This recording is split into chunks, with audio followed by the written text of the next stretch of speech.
Oh, yeah. Matrix sweat. Smells like kung fu.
I don't think you very often have the opportunity, frankly, to read something and go, you know something, this could really impact how we view a particular genre. Yeah, I think this has that opportunity, and I think people will mimic it.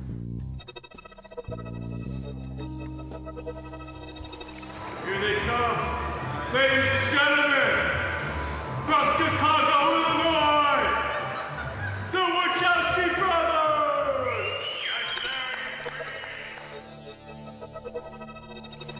I think the Matrix Revolution has begun and continues to grow as time goes by. We were really fortunate that Warner Brothers let us put the whole creative team of Matrix 2 and 3 under one roof. Andy and Larry are in casting, and everybody else is running around like crazy, trying to get it together. It's still early on. We're actually testing some physical fights, and we'll be shooting some special effects for Matrix 2 and 3. Well, we're preparing for the next two films, which means we are trying to flush out what the film will look like. We're trying to organise head castings for the actors so we can design glasses and helmets and head things for them. We've got concept artists working on the movie. It's about 5 times as big and 10 times as difficult to put to paper.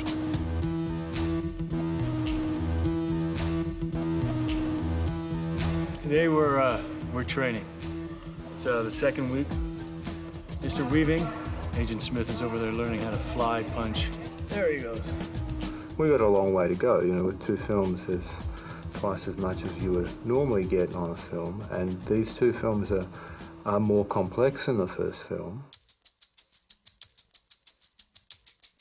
When we made the first picture, nobody really knew we were doing. We were kind of under the radar. The only people that really had a sense of the movie were Larry and Andy Wachowski. But I don't know how those guys stuck it out as long as they did, because it was going to be made, it wasn't going to be made. The first Matrix, we were in Burbank in a kind of, I don't even know what it was, the empty warehouse. And we didn't have anything there. We didn't have a coffee maker there. Or we certainly didn't have trailers or anywhere that we could actually sit and change. There was like one bathroom. And there was a tiny little office with a couple of people running around, and it seemed very dinky compared to this. It's sort of like the difference between working at NASA and working in like a cave. Well, I remember, it was like a big accomplishment to get a drawing board, just to get them to write a check at that time early on for a drafting table was a commitment that they weren't willing to make. And now we have this, really wonderful facility. It's really a dream come true. This time around, we go in with, to some extent, a cult fan following, which is the greatest type of, encouragement that you could have. There's a lot less anxiety about whether or not we will be able to execute a lot of the choreography. We've been through it, so we're not, sort of flying in the dark like we were the last time. We know how hard it's going to be, so it's, we know the challenges we have ahead of us. Well, the thing about it, and it was true of the first one as well, is that, I love the material. I love the material. I love the character, and I love who I ended up working with. So that is something that, regardless of what has to happen, that's the thing that kind of gets me through it. A friend of ours asked us to come up with a concept for a comic book. We didn't have any concepts, started thinking about something. Came up with the whole shebang. Every idea we've ever had in our entire lives is in this one film. It's like a band's first album, the director's first film. They've thought about it for a long time. They really put their heart and soul in it. When I first read The Matrix, there was a great deal about the Eastern influence, comic book influence that had been meshed into kind of Western philosophy. There's a synthesis from the literature, from the exposure that they've had in cinema, from their lives, from what they're interested in, from what they find funny, from what they find cool. We liked kung fu movies. We like Japanimation. We like John Woo movies and books that are science fiction that is about the sort of nature of reality. They really have a grasp of philosophy, of all types of philosophy, of Eastern philosophy, of European philosophy. Larry and Andrew said, okay, we'd like you to play Thomas Anderson, Neo. I had to read Baudrillard. I had to read Out of Control, which was about systems, evolution, robots. And then there was another book which was Evolutionary Psychology. Those were 3 books that they wanted me to read before I even opened up the script.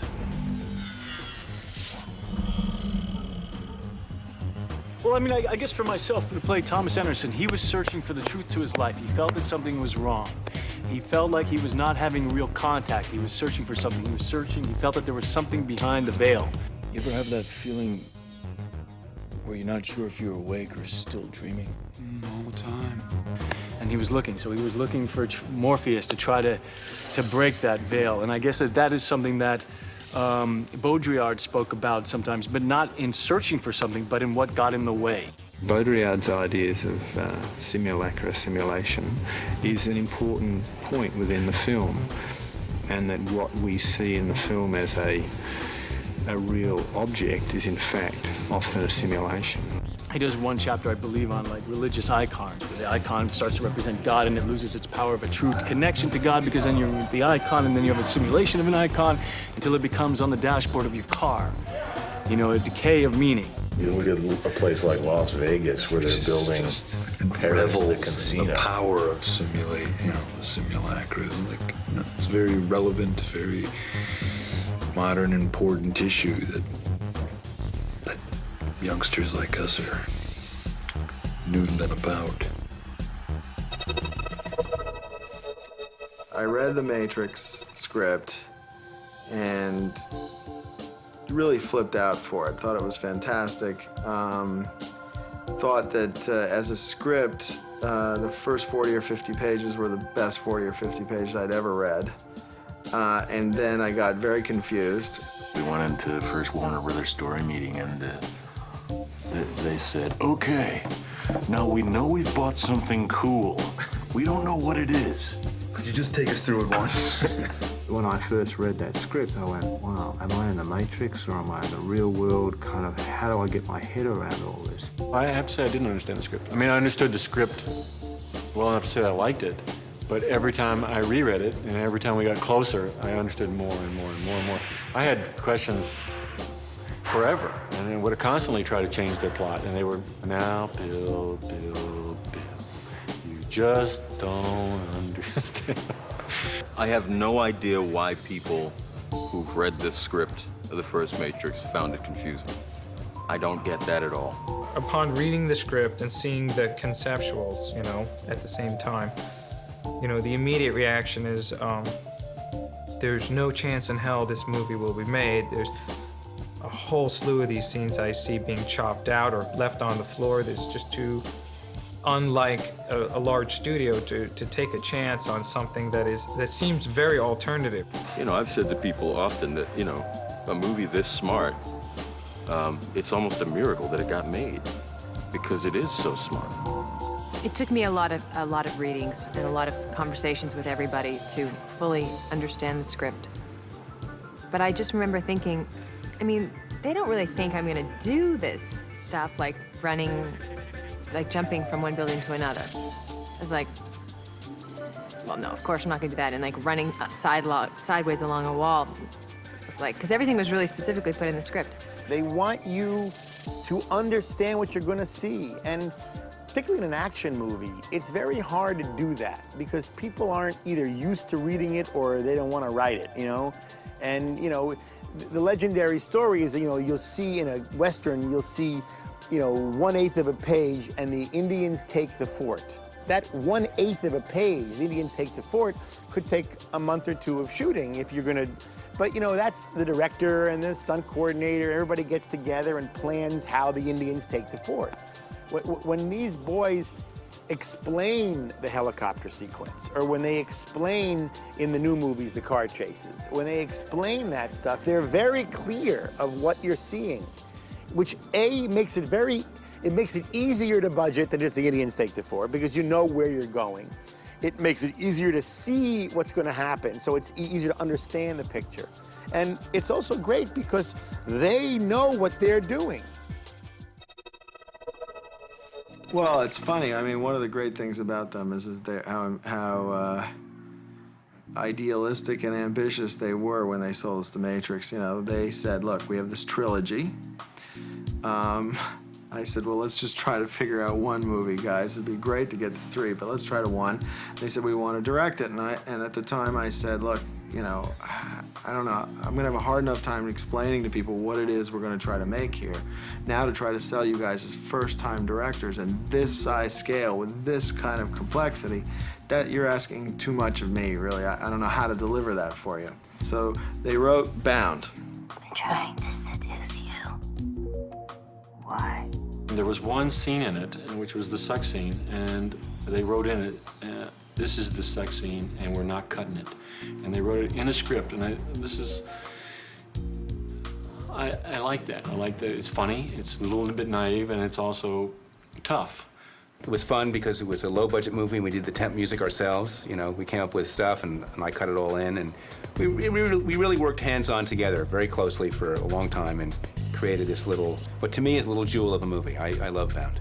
I remember when I showed Terry Semel Bound, he was so impressed with it because they had just made a picture here called Diabolique that was not that effective. And I remember Terry said, God damn it, I said, this thing probably cost a fraction, he was talking about Bound, a fraction of our picture, and it's so much more interesting and exciting, and God, those guys are good. So that was the desired response. At the end of Bound, when we were totally exhausted, and I think it was our last day, they said, hey, Pope, you want to do a $100 million movie next?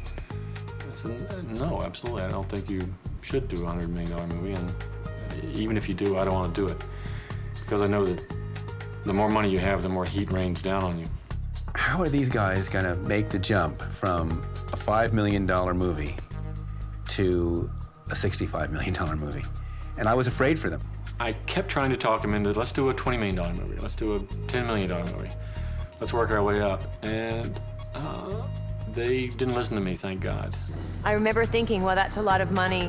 Well, they went from Bound to this big movie, and I know Bound was so great, but you know, a lot of times it doesn't happen. Studios aren't that trusting with people. And after spending an hour with them going through the storyboards, I totally understood why someone would trust them. So few people understood the original script that they decided to storyboard the whole thing so they could explain it. Nobody really understood, you know, the level of the action or the level of detail that we wanted in the action sequences and the conceptuals. So what they really wanted to sort of jazz them about was, you know, the action sequences, which were, you know, like I said, very Hong Kong and comic book influenced. You know, comics are graphic type storytelling when you can freeze a moment and make an image that sort of sustains and, you know, has a kind of power. You can't really do that in film either. We tried to do that. They love comics, and they worked in the world of comics. They wrote the first comic book that I ever got a chance to work on way back when. My big break in comics was called Ecto Kid.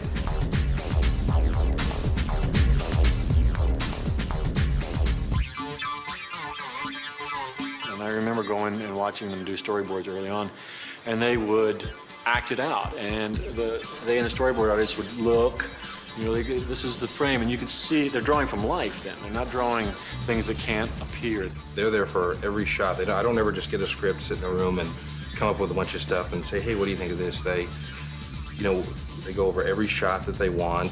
What Larry and Andrew are doing sometimes is examining. They'll take an idea and they'll see different sides of it, flip it around. Does it look like, and that's even what their camera does. Here's an event. What does it look like over here? What does it look like from over here? Well, this is neat. This is interesting. The immediate result of their comic background is that their storyboards were far more dramatic, and the moments that they select to actually draw, the snapshot in time, is often right on the head, the most maddening, the most, you know, emotionally evocative. The whole notion of storyboards and what the Wachowskis do are just, there's no compatibility to that. These are paintings, they are, you know, they're master drawings. Jeff Darrow came aboard and did a lot of conceptual work. I only knew 2 comics of Jeff's before.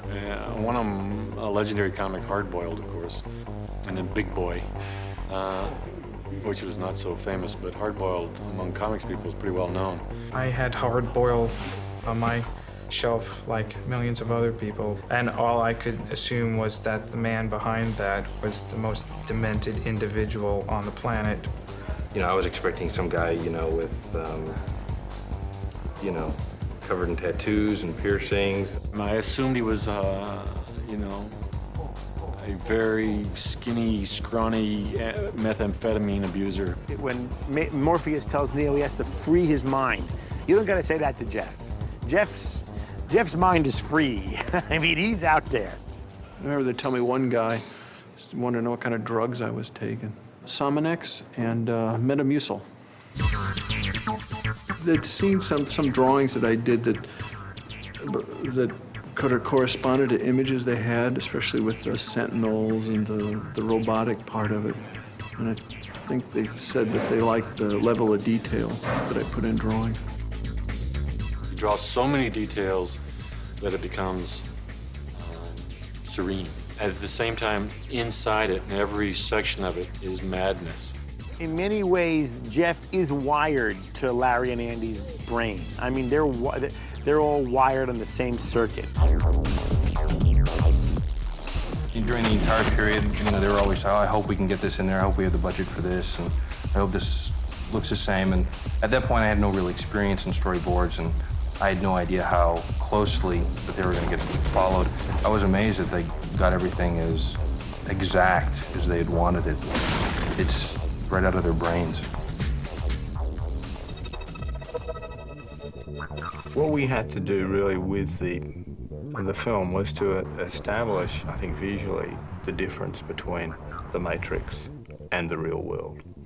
Our job was to differentiate the 2 worlds in as quiet a way and as pervasive a way so that it took you someplace, but not in an in-your-face manner. In the Matrix, everything was slightly decayed. Everything was slightly monolithic and grid-like, like a machine would make it. And you notice in things like the interrogation room or the government office, there are grids on the walls, there's grids on the floor, there's even grids in the ceiling. And so we're hoping that that will convey a feeling of artificial control, if you like. Owen and I collaborated a lot on the strength of the tones of green in the Matrix. Also talked with Bill about, you know, when the light hits a certain fabric or a certain leather, or how I could make it pick up green, or how I could make it pick up different colors. In the neb, we wanted it to be much more about the human beings, and so we used, you know, longer lenses and sort of let the backgrounds get all sort of soft and have the humans stand out more. Their clothing is a little more humane and cloth-like, and their makeup is more natural, and their hair is more natural. They're less styled. It was a very hand-hewn world as opposed to the Matrix. Also, they're a mercenary group of people, so they have more on their minds than fashion, you know. The Matrix would always have like a green bias to it, whereas in the real world we went for a blue bias and we avoided green, except for Tank's console in the Nebuchadnezzar, which has got green code in it, which is of course the Matrix. So all of those things, which might not seem a great deal to anyone else, for anyone who's actually trying to work out the nuts and bolts of a film, they're kind of like revelations, if you like. You know? I guess my job is to try and create the environments for Larry and Andy and the actors to sort of work them in. What he did, what you know, Australia, the whole art department pulled off, it's most people won't believe it. I don't think the largeness, the hugeness, the sort of complex set after complex set after complex set, and he like built them all. They're all beautiful. They're all totally realistic. I think his design was so spectacular that he even surprised Larry and Andy, and he kind of went further than they had imagined. That's a real credit to him. We've sort of fallen back a great deal into, and utilised, as Larry and Andy wanted us to do, a lot of Jeff Darrow's drawings, which were the original conceptual thing. The case of turning a lot of Jeff's fantastic ideas into reality have meant some adaptations to, because we deal with gravity and not just a piece of paper, but essentially we're trying to sort of evoke that sort of world that he's developed, which is kind of cool. Well, Owen sets, you know, also being derivative of Jeff Darrow's demented imagination, were fascinating to look at. Most of them I wanted to turn into a nightclub after the film was done. I think sometimes building sets is like the Matrix itself. On one side are plywood, and then you walk through a doorway, and there's another world. Just being the Matrix, I mean, there's a kind of like simulation to every object. That's kind of the illusion of the Matrix in itself, you know. Simulacra simulation was very much the case. Basically, my job is to take the script and show people who the characters are by what they wear and why they would wear them in the environment in which they're placed. Should we go to Lawrence next? Yeah. We've got two different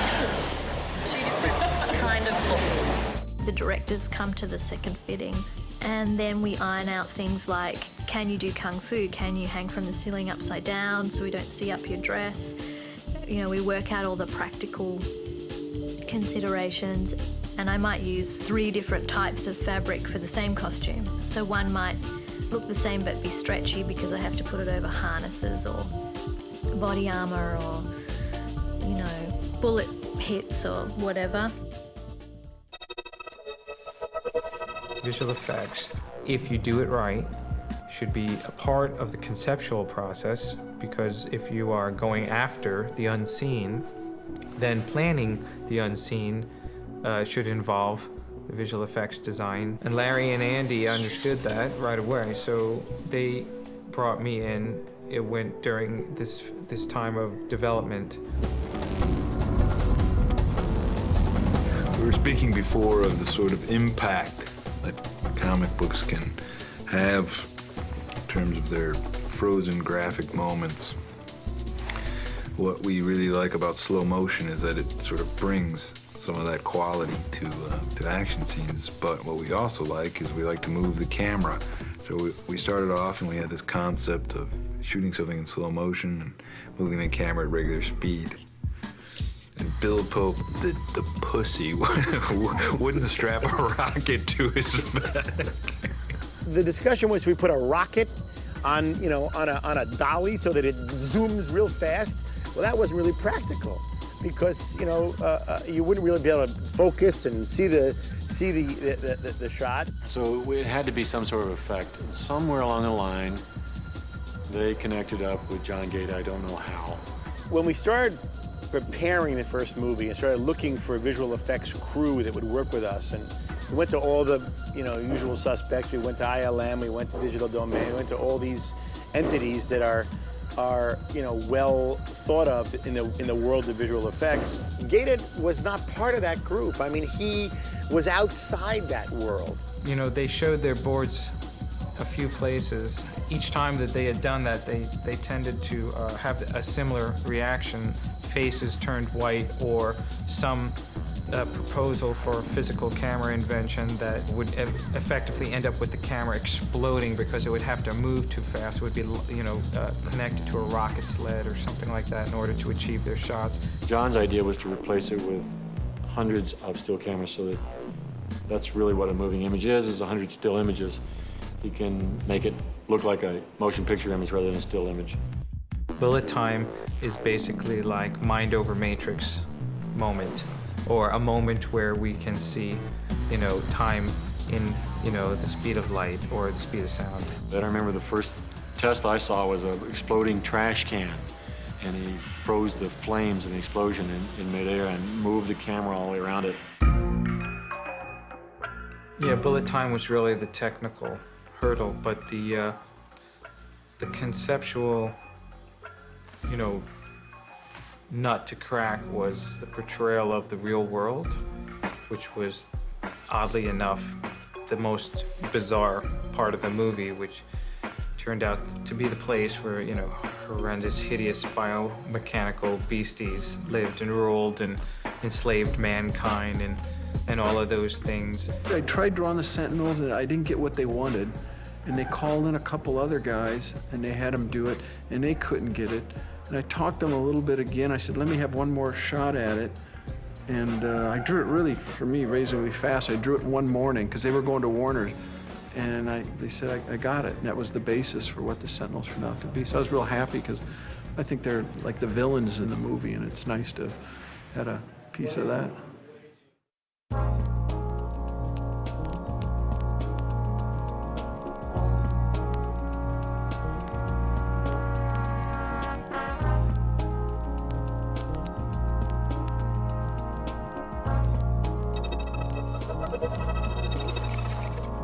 My kung fu, it's just no good.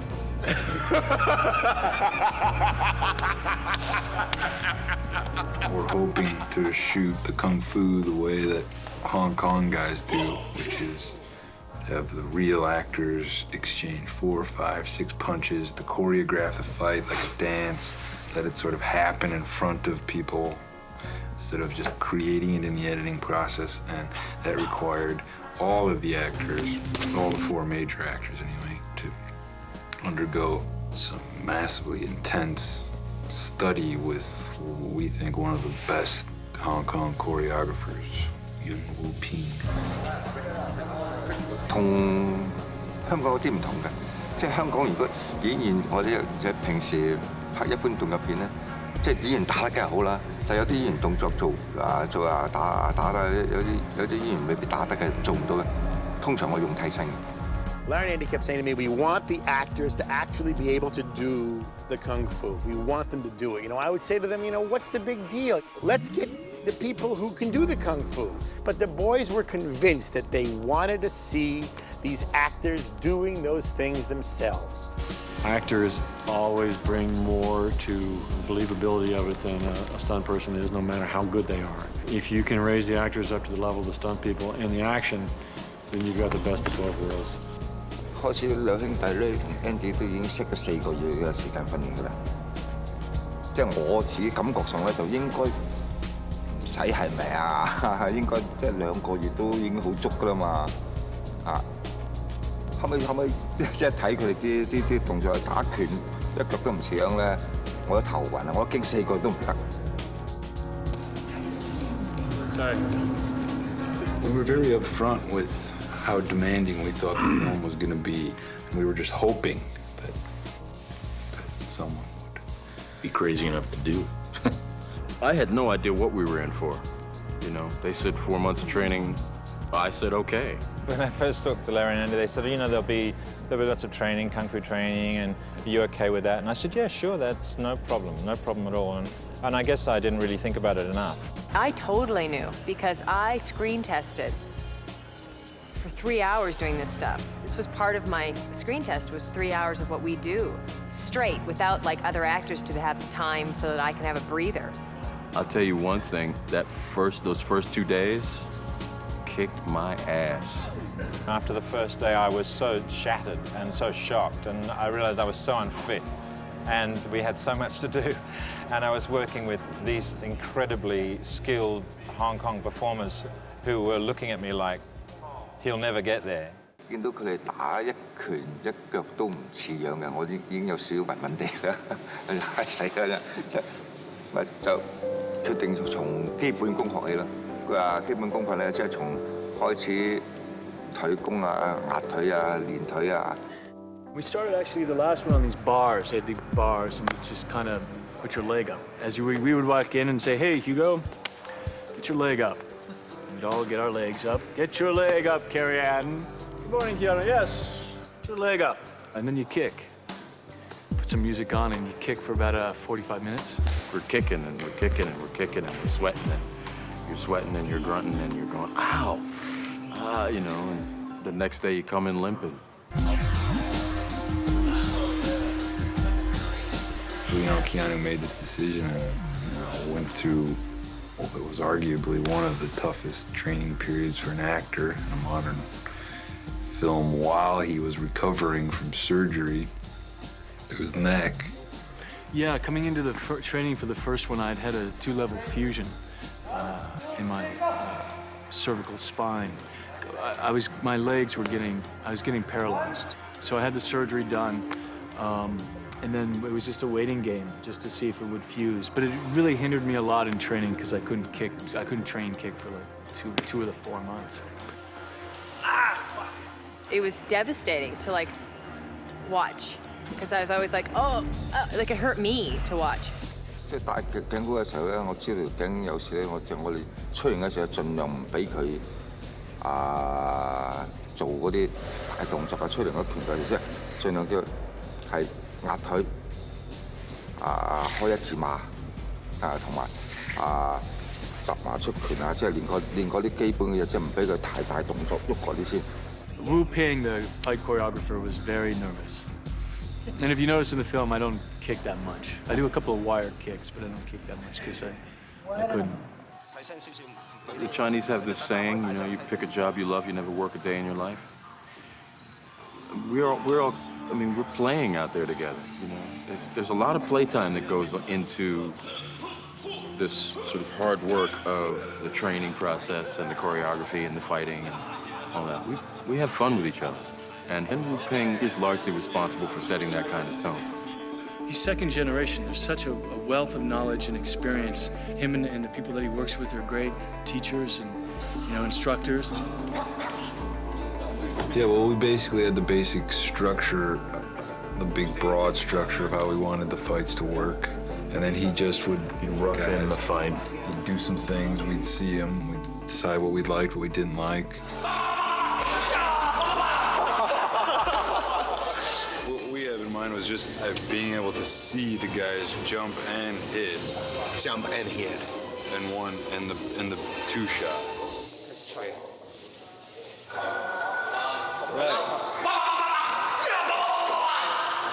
How do they hit? I mean, is this just a takeoff? 他们最后撞就是这么撞。 Is this? 最后2个人在空中撞。也是这样，在空中一去，他拿我枪，我好像就空中杀。 And when he fly, he actually fly out of the shot. another one out of the shot, and then one shot they hit each other. That's what he's thinking. That's what I thought he was thinking. All right, okay. So you want to see them hitting, flying, hitting in one shot. Is that what you're thinking? That's what we were thinking. Too hard. 是不是太少？唔緊要嘅，我哋用。Oh, he said he doesn't have enough people to draw. Who guys? We'll get on there. Okay. Let's go.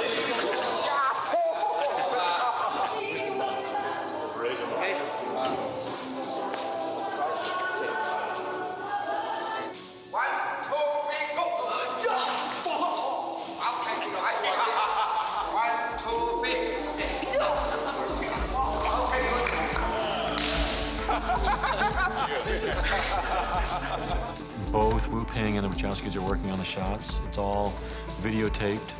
It's all worked out where the camera goes.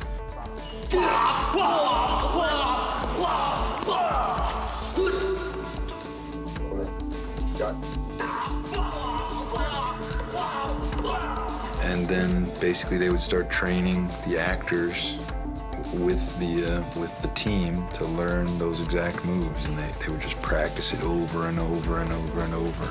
Sure we don't move on that? Just stand still, huh? Yeah. Okay. Coming at you. I mean, the dojo fight with Keanu and I can't even tell you how many times we practiced that. And, like, just the first part of it. You know, we spent like the first 2 months on just the first movements. You know. He would look at us and develop with us, kind of collaborate with whatever our body styles were, what our style was. He'd let that develop. 只每個人就強項嗰個差唔多啦。我 K 人嗰啲就即係女人個身形美感嗰出，我俾威一打教佢威一跳啊彈啊，即係走路啊，即係個姿勢靚些少咁樣，即係佢呢啲係佢強項，佢動作即係有少美感咯。啊，Lawrence咁樣咧，佢本身，我覺得佢本身可能天生嗰種彈跳好啲啦，同埋 Keanu 咧，我覺得佢就好勤力，即係次次覺得自己好似好唔夠咁樣，即係有時點解我哋禮拜日休息嘅嘛，有時禮拜日都要求我哋再練啦，即係練好啲，即係我覺得佢即係。Keanu 咧，佢個性格就好勤力，好想做好件事。So maybe, come in. Bang, bang. Bang. Maybe I can go. Can I go like this? Yeah, no problem. And then step in. Oh, yes, no problem. And then. Yes. Hugo 咧，我覺得佢就比較硬淨啊，即係好似好啲人咁，砰砰佢真係好似嗰啲人咁啊，即係佢係好硬淨。Okay, good. Not too much pressure, but enough, right? Solid, yeah. So.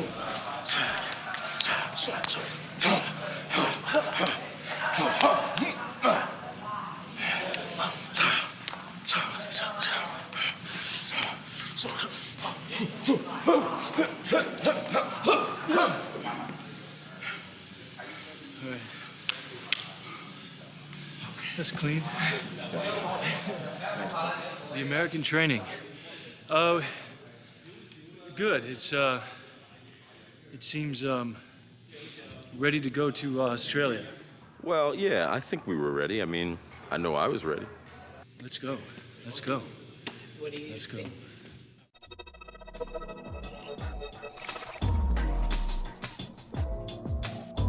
Sydney's a beautiful town, I gotta tell you. I've never seen nothing quite like it. Gorgeous.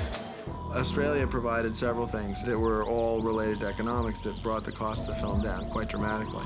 It's odd that the studio was so hands-off with fairly new directors. I mean, they had done Bound, which was a great film previous, and I'm sure they had confidence, but obviously the budget had escalated quite a bit further than Bound's budget. We didn't have as much immediate supervision, and I actually believe that ultimately allowed a lot more artistic integrity. That's one of the reasons why we ended up going to Australia. I think the brothers knew instinctively that a long way away is better, especially for your first big movie. No, we saw it as a way of making a movie. Making a movie. Could have gone anywhere, basically. On the first day of the shoot, we had a kind of blessing, a Buddhist ceremony. We had a big pig, big feast. Let's get some fruit, some candles, some incense. Auspicious day. We just started filming, and we now look forward to like 5 months of filming, and we're just like at the beginning. It's almost hard to imagine the end part of it. I felt like there was a really great excitement about it. I remember when we showed up, meeting the people who were building the sets. It was in a new studio. You know, costumes were being built. We were getting ready to go, and it seemed like everybody who was working on the picture had a genuine enthusiasm and excitement about what they were working on.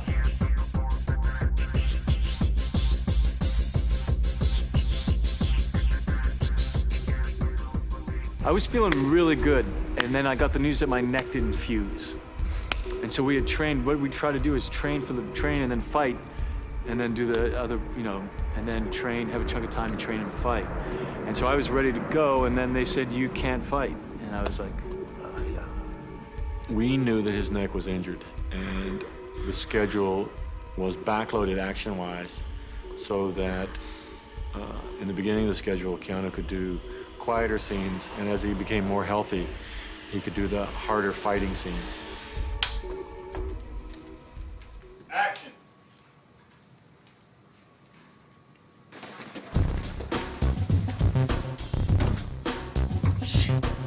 He needed to look ill at ease in his clothes, his suit at work, and kind of like someone who'd just woken up. So he was just a little bit disheveled and nothing quite fit him properly. The brown coat, the brown jacket. Oh, it was fun. We went shopping for that. We went, I remember one of the first experiences I had with her was just going to a flea market, and to an antique kind of flea market, and just walking through it, looking at, because we saw some shapes that worked on me and didn't work. The most important part is the reveal. Yeah. And a bit of the giant box. Giant box. What if they, You guys met Robert? Not yet. No. Hey, This Larry. is Mr. Steadicam. Hey, how are you, Robert? Mr. Riley Stanley. The bailout guy, the parachute. Save us. The good thing about two directors is they can act the movie out for you. So show him that shot again, guys. Go frame up this stuff. This is the good thing about having two directors, I think. They can act out all the scenes, and they can. Action. Oh, God. Somebody's gonna be here. We're gonna have somebody doing photocopy. We'll see it, and he'll say something. Stand by. Action.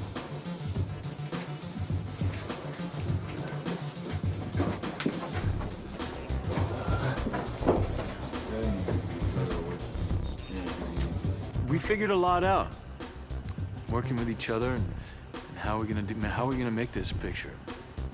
Cut. Perfect. Cut there.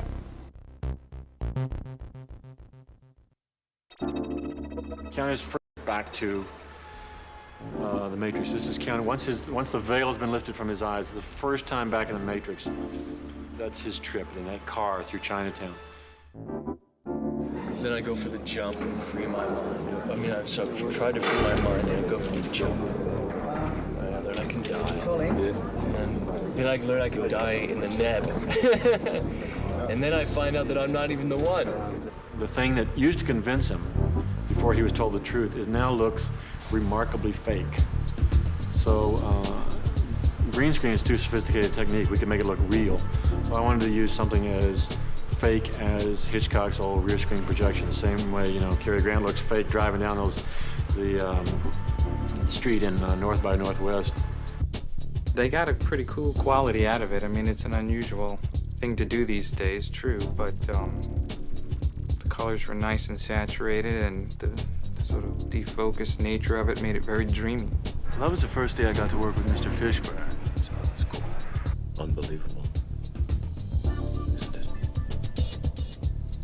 But you know what I loved about that scene, it was great, was that even with the knowledge that what his life had was, this kind of simulation, was that he's still fascinated by the technology of what the Matrix is.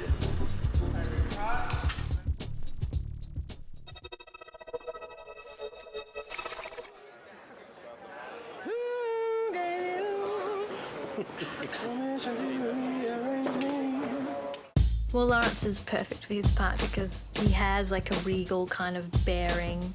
We dressed him very formally because he is a formal character. He's like the guide through the world. Oh, nice. G'day. Here we are, in Oz. And I've one question. Where's Skippy?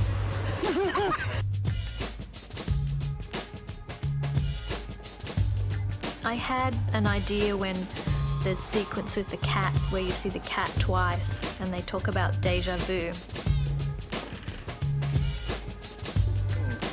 Deja vu. So we decided to include that in the scene near the fountain to continue that idea of the Matrix was glitching. So we cast a lot of twins and triplets as where we could and then costumed them identically. And I don't know if many people would notice it, but we thought it was a good idea. Okay. You want to put some twins in this? I've got twins over there. I mean, Yeah, we need to. how many twins do you want in here? Could you pull up a couple nuns, like right to the second row? The Matrix is a system, Neo. One day, hey! One day I will no longer just be a computer nerd. I will be a superhero. I can fly. Stop it! Stop! Go! They agree on everything. What does that tell you what I think of your idea? Were you listening to me, Neo? Or were you watching the woman in red? Look again. It's hard to hold this damn gun. It's like holding a brick.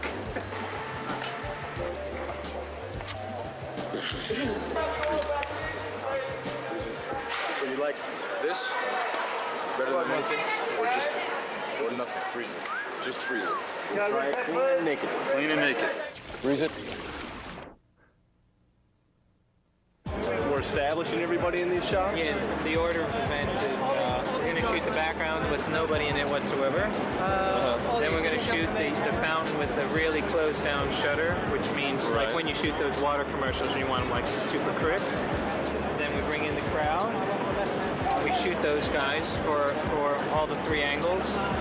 And while the people are walking through the frame, we're going to ramp the camera from 24 to 96, right? And in that moment, we're going to stop. We're going to pick a frame that looks crisp and digitally hold that frame for the rest of the scene. So everyone's like stuck. This isn't the Matrix. No. It's another training program designed to teach you one thing. If you are not one of us, you are one of them.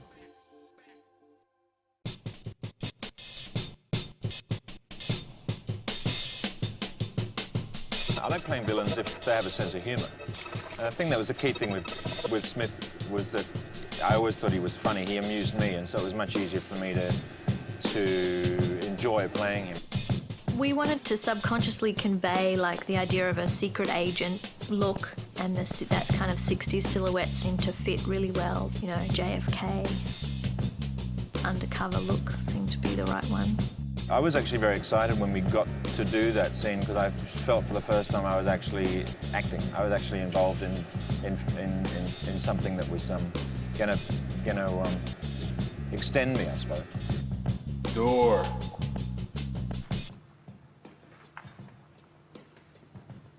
Cut. Suddenly, after all these months and months of kind of preparing for something, I felt like I was actually involved in it. To work with Hugo Weaving like that was just, and to see what he was doing as Smith was so fantastic. As you can see, we've had our eye on you for some time now, Mr. Anderson. It seems that you've been living two lives. We tried to just go for a very neutral accent, but a more specific character. and the character kind of evolved. That I wanted him to be not robotic, but not really human, and more like I kept thinking about a 50s newsreader or someone like that. It's Walter Cronkite. It sounds like, you know, that's the way it is, you know? So great. One life, you're Thomas A. Anderson, program writer for a respectable software company. And also, the more I hung out with Larry and Andy, the more I think I picked up on their rhythms. Larry and Andy both have an incredibly deep voice, and I think that kind of Agent Smith started to kind of talk a little bit like that as well. One of these lives has a future, and one of them does not. Somebody said he was imitating us at one point. We fired them. How about I give you the finger and you give me my phone call? To play what was going on, like I'm scared, but also kind of some of the chutzpah that Thomas Anderson has. You know, fuck you, man, fuck you. Yeah, I keep getting into this attitude when I do it. Like the guy just turns into this guy. Like, I feel like I'm like some 70s hippie guy. You know what I mean? I really feel like I turn into that.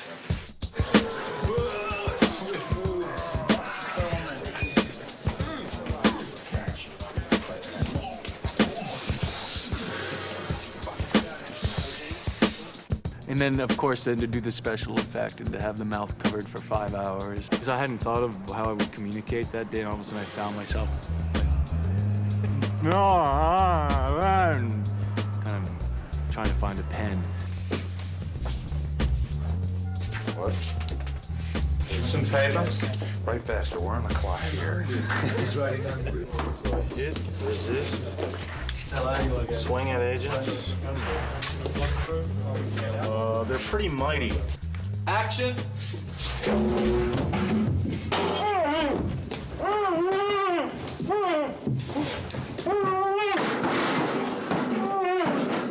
You're going to help us, Mr. Anderson, whether you want to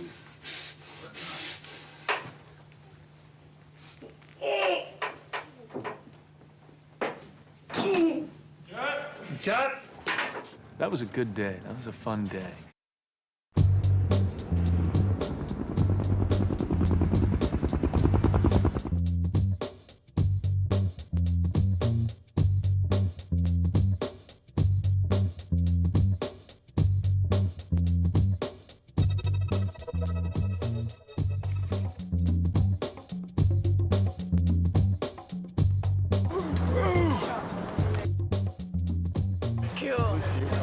That was great. It's telling me not to worry so much, it's starting to worry me. What's the stop right now? What's going on? Okay, this is a Bill Pope light right here. The early days were terrible. It was physically debilitating to go up on top of all those rooftops. You had to get the gear up there. You had to bring the gear down. I was excited. It was, okay, here we are. How's this gonna happen? What are we gonna do? Can we do it? What's it gonna be like? I feel that it's gonna be good. Sometimes you gotta go with the flow. You know what flow is backwards? Ken 同埋阿 Keanu 都每人一兩個鏡頭、三個鏡頭打，即係我感覺出嚟就好似開始嚟講，我感覺 Ken 啲動作嘅仲係好生硬。I repeat, we are under attack! I remember the first thing I had to do in The Matrix was a fork kill. I was like, kick him in the head. I kick him in the head. I've been training for 4 months not to kick anyone in the head. Kick him in the head. Okay.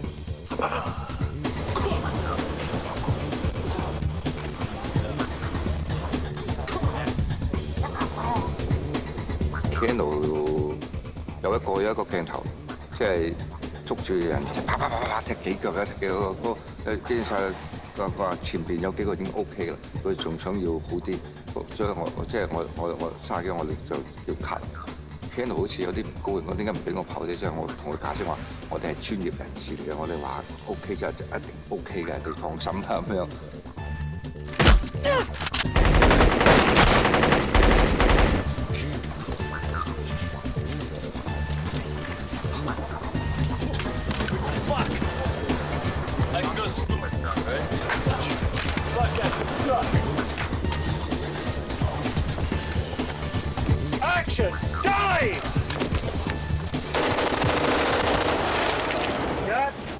Oh my gosh, and that first day we did it on the rooftop, I woke up with it, like my neck went out and I couldn't move and I was crying, you know, thinking, oh no, and they brought a masseuse over to get it out and we did it. Thank God for Advil. Oh, yeah, very good. Yeah. And act!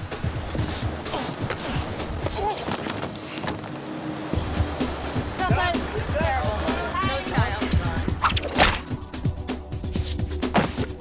Is it too tight with No, it's going to be good. As this guy's reaching back, right? You got to reveal Trinity in the distance and Keanu close.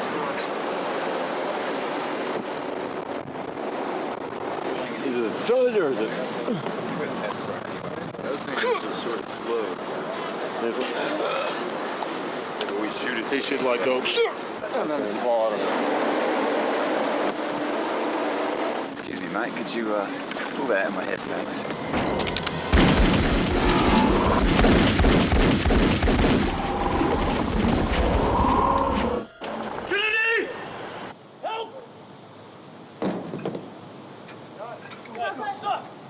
There you go from the 150 to Trinity. Help. Yeah.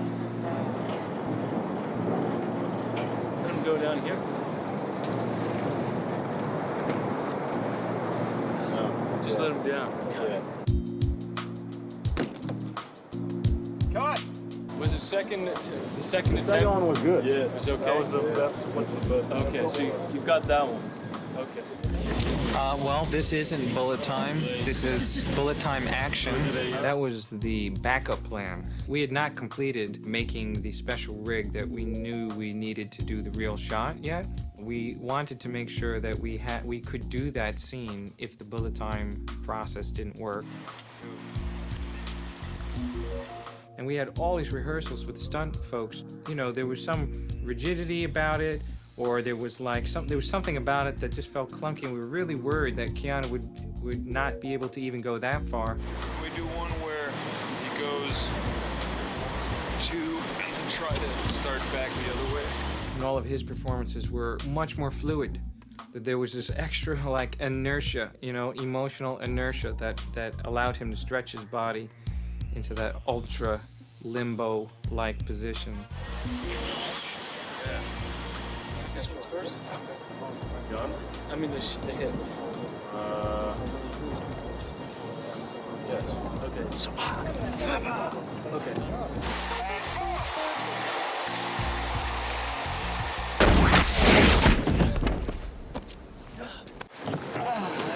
Okay. And you want this knee to come up? Yeah. Dodge this.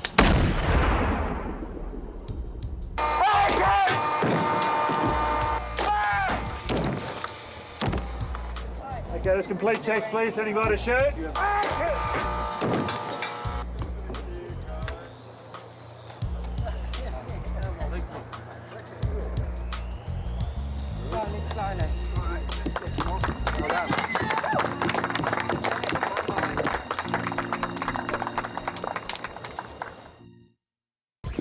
Police! Hands in your head! Do it! Do it now!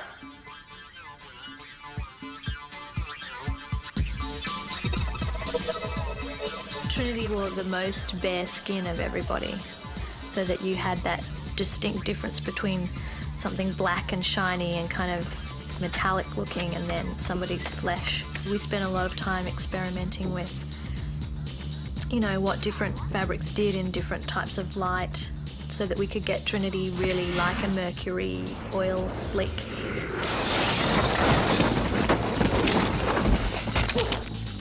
即係好輕口，即係個人好靈敏嘅，所以後邊有人箍佢咧，佢即係我自己一腳踢後邊，砰！即係俾一腳嗰啲女人嗰啲個腿嗰啲人紋嚟嗰啲，砰！一踢後邊咧砰咧，即係我設計咗啲動作嚟啊嘛。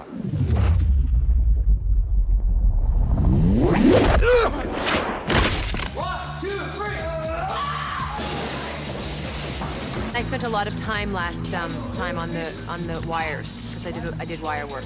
It's challenging, and then all of a sudden you kind of like find your way with the wire, and you feel like it's also very sore, like it hurts to do the wire.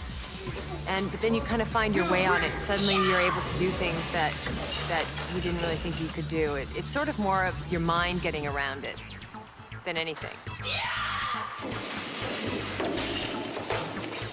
No one on the crew knew what we were doing, and when I'm running alongside a wall, and I really am running alongside a wall, you know, I remember the nurse being like, "Do you need Gatorade?" I think she's done too much. I'm like, "No, I want to do it again. I want to do it again."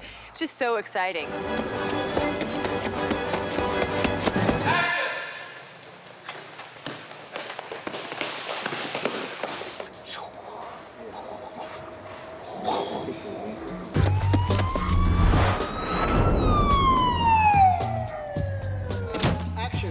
Stunt people don't like work on wires all the time. You know, it's sort of a specialized thing. And so my stunt double, it just didn't feel right watching it. And so Larry and Andy were like, they turned around and looked at me and I said, "Okay." Try it. So a bit changed? Yep. And I got up and did it.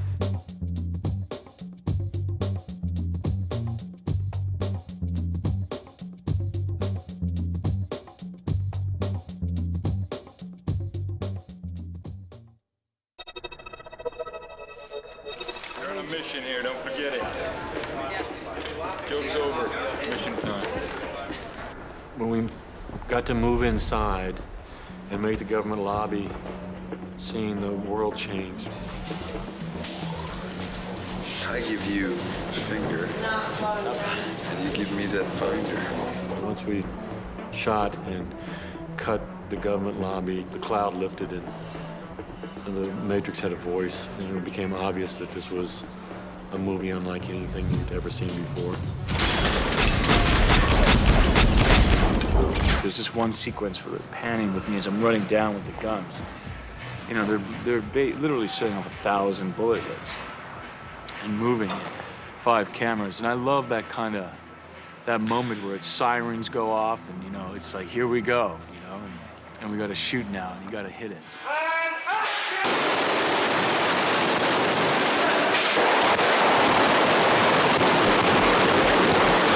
They said, "We need a foyer for an office building." And it's kind of like a mausoleum, you know. They wanted to be able to run along the walls. They wanted to be able to do cartwheels, so you obviously had a lot of wire work, so you needed to build a set that you could either access from the middle with wires or lower parts. Would you please remove any metallic items you're carrying? Keys, loose change? Holy shit! He needed clothes that would be practical within those actions. And he had a lot of guns to carry, and he had to conceal them. I wanted him to have a bit of a gunslinging attitude.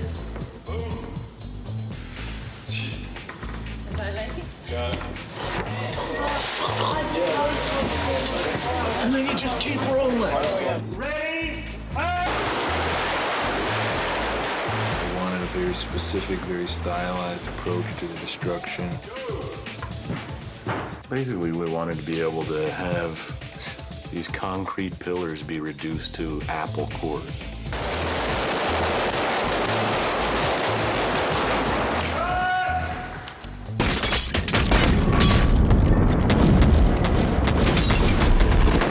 Okay, Trinity time. I understood something very important that day during the government lobby, and that was the pressure that I had on my shoulders and that Keanu had on his shoulders. And I had never felt that before. 我到唯一我即係我有少少遺憾嘅就係飛人走場一關斗落嚟嗰個鏡頭。 1, 2, 3, lead. 個鏡頭原本想一個鏡頭落嘅，但係結果都要分鏡頭。 Because I'd learned like running along the wall, but the cartwheel part is really hard. And so I had never gotten it right. I just started to get it kind of right. And so I started rehearsing that morning and I started to get it right, you know? The stakes are higher, I guess. And then I hurt myself. I hurt my ankle. Ah! Oh no! Oh no! I remember thinking in the moment that I hurt my ankle that, oh my God, I'm down, but I can't be down. And then when I was told that it was just like one take, and I just was like, okay, no matter what, I'm gonna be able to do this. No matter what, I'm gonna do this. No matter what, I'm gonna do this. It was very heavy. Yeah. So I'm leaning forward, right? Yeah. Sideways. Okay, straight. Go. Yeah, right. Great. That's good. Okay. 劇緊張啊！練嗰時候都做到喎，都好喎。到然後拍到唔知咪緊張啦，成日都個力有啲錯咗咯，可能嗰個就分咗嘅，一走一翻再接就啊，即係變咗兩個鏡頭嗰個。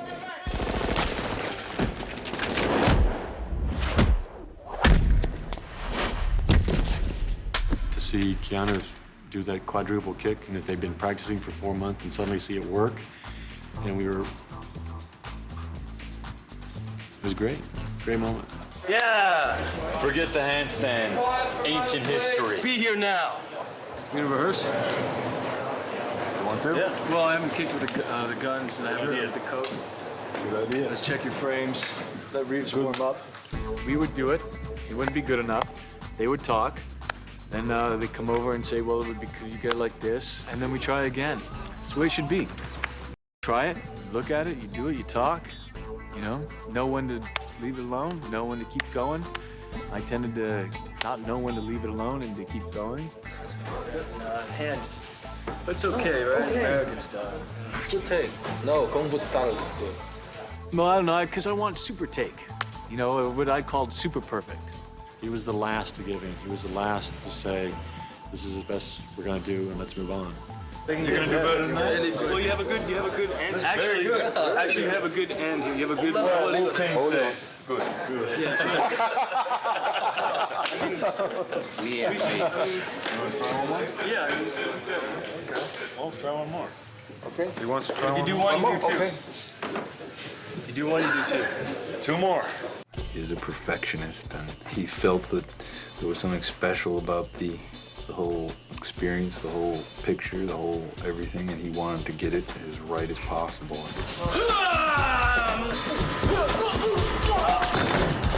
Keanu, of course, wasn't satisfied. It had to be super perfect.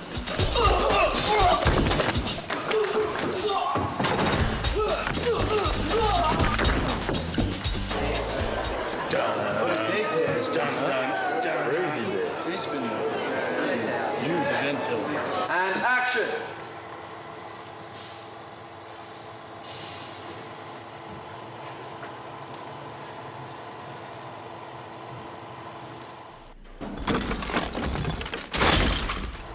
Cut! 8 days till dojo. 8 days, that's an eternity. That's an eternity.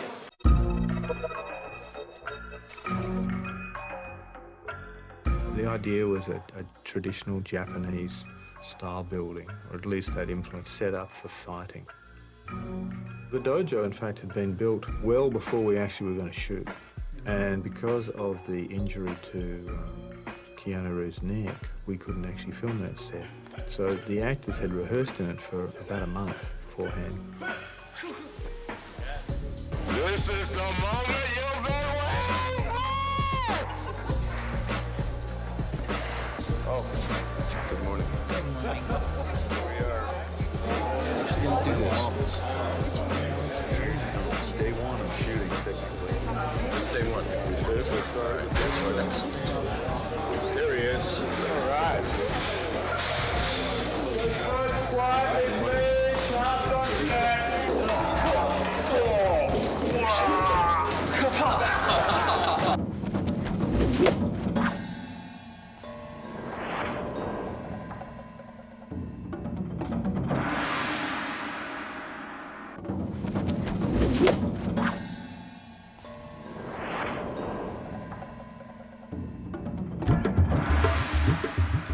All those poses that you do in Kung Fu have meaning, and they are very specific. It is a dance, and whipping is very exacting.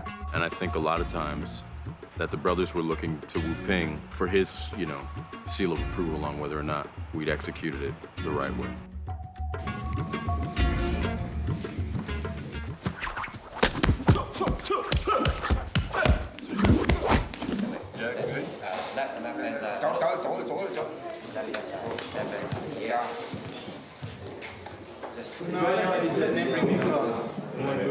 Keanu and I were very much in sync with each other by that time.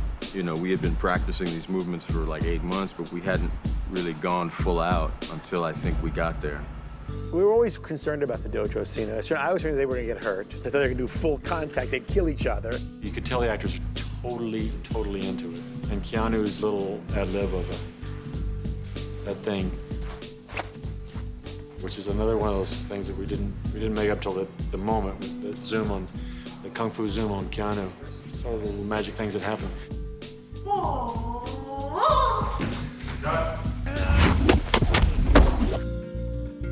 We did 21 takes of the 3 kicks. Keanu goes up, kicks me 3 times. And that was partly because he hadn't been up in a wire in a long time. There was no rehearsal time for him to go up. Should I try and jump up or just go straight? You go straight. You know, he wasn't prepared for that day.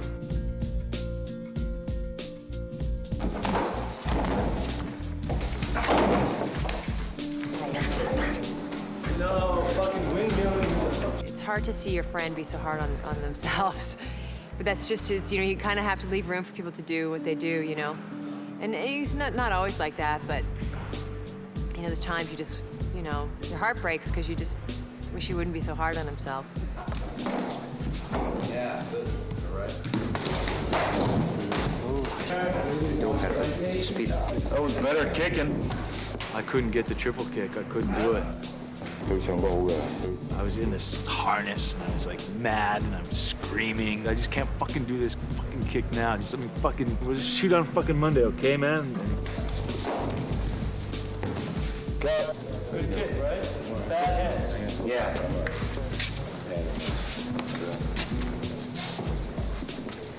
I don't know what to tell you.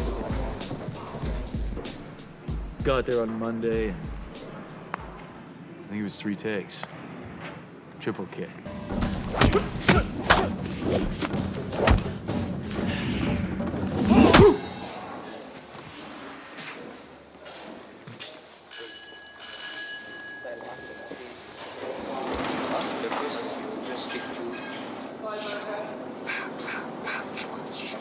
Far away. Hey, Chris. Good, pal. Good. It's good. Happy there? Yep. There needed to be a lot of room for Morpheus to be able to do this extraordinary kind of eagle flying kind of kick. And they used a heck of a lot of light in it. Incredible amount of light, high-speed cameras.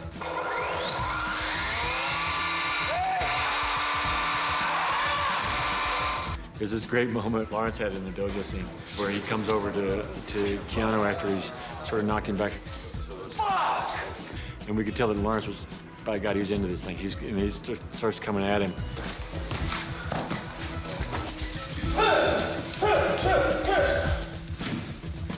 Cut! The most surprising thing was that we hurt each other a little bit. You know, we bruised each other up pretty badly. When we were training, you had no contact, or you'd have light contact. And then there were certain moments where you had to have more power. You know, we weren't pulling. You know, we had been practicing these movements for like 8 months, but we hadn't really gone full out until I think we got there.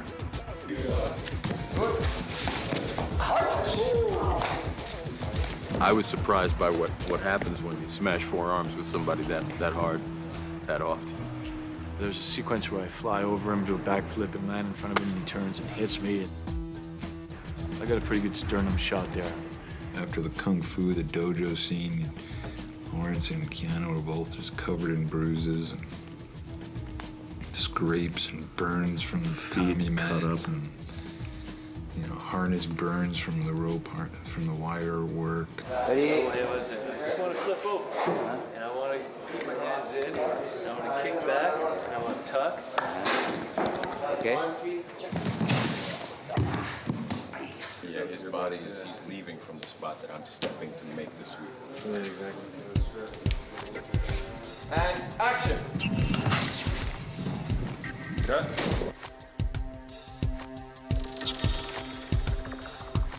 喺度，佢定喺，佢定喺定。後尾再訓練嘅時候，我感覺到有少少問題，我再執佢，再改佢。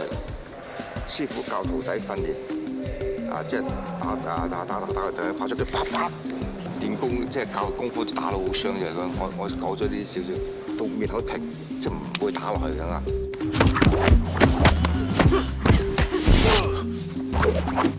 將啲少少嗰啲訓，好似有啲訓練嘅感覺落去嘅。Know what you're trying to do? I'm trying to free your mind, Neo. During the subway sequence, Larry and I got sick.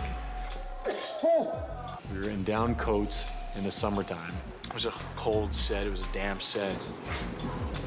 What looks like a really simple scene just took forever and ever. The initial plan was, well, we'll go to a real subway station and we'll film. And then when you looked at what had to happen in this environment, it became kind of obvious that we couldn't shoot in a real subway.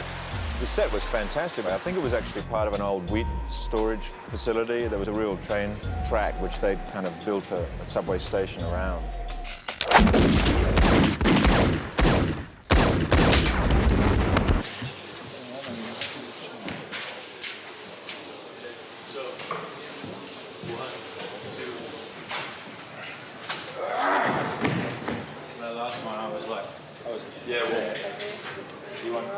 Yeah. When you said lower, you wanted him to start lower. Yeah, lower.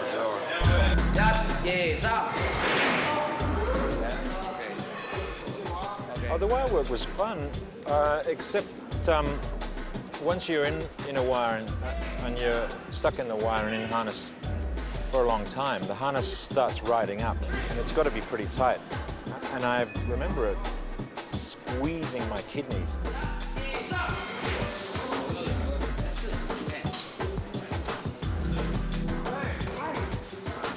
If you do it right, they're fun. If you do them wrong, they hurt.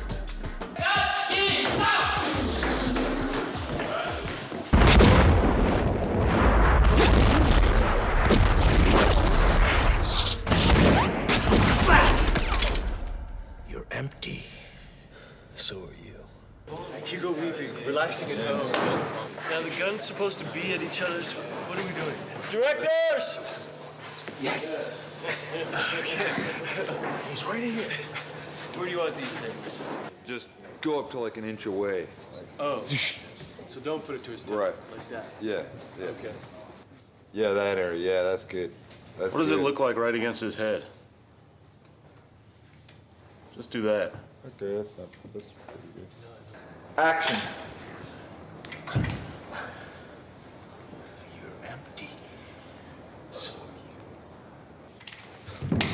Good one. Cut.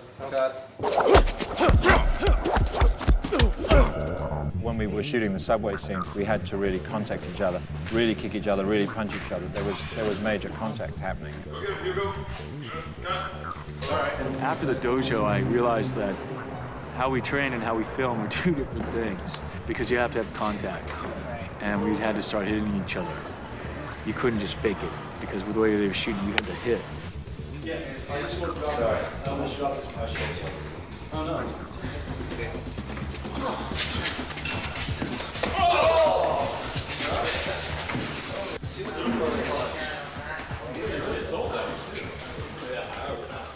I found particularly taking the hits more difficult than delivering them. When you're taking hits, you feel like, well, between that hit and that hit, I want to actually get in another one. So I found that more difficult.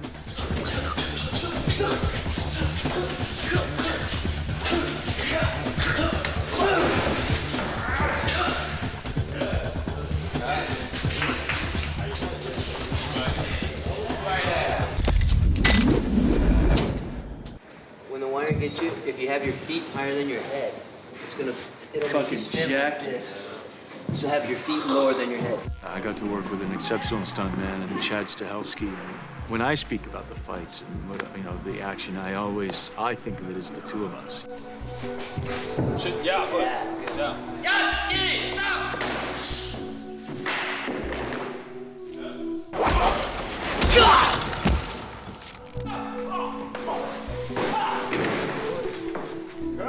I think that Chad comes in for when there's situations where you don't put an actor. You don't put an actor slamming into a wall, you know, upside down and drop 10 feet.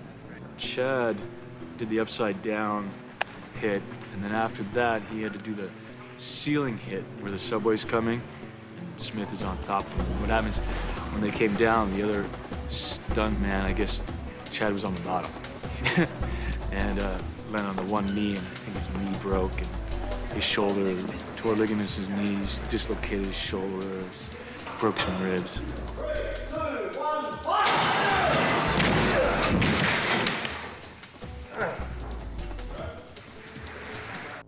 They had this contraption, the monster, which was a hydraulic air pressure.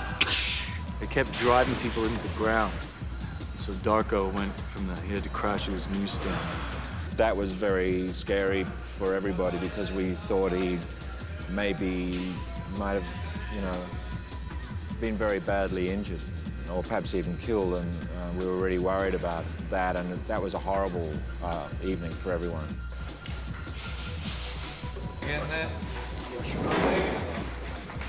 Fortunately, right toward the end, it was Larry's birthday, and his parents came, and sort of the fog lifted for a couple of days, and we managed to get out of there.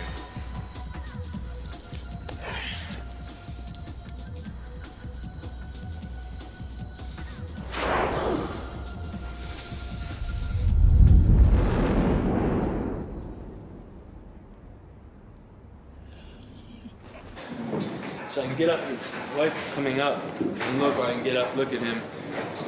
Yeah, get up, look, white. Almost like the white takes you straight into Okay.